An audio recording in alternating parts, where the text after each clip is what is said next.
What's up, Hoopties and Hot Rods fans? It's Trey and Stripey Girl and this old OBS Chevy. So,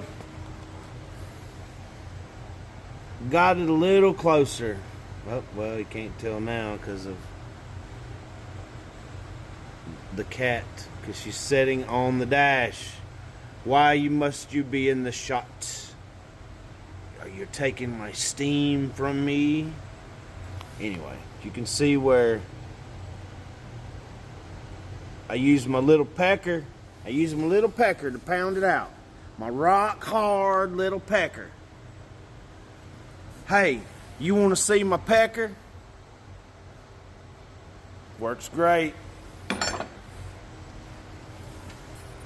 It's going to accept a glass just nicely. The windshield, this angle right here is close to what I measured off of another truck.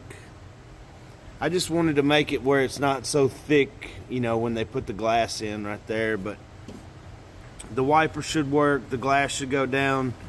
The cowl panel should sit down there right. Oh, there's Monkey.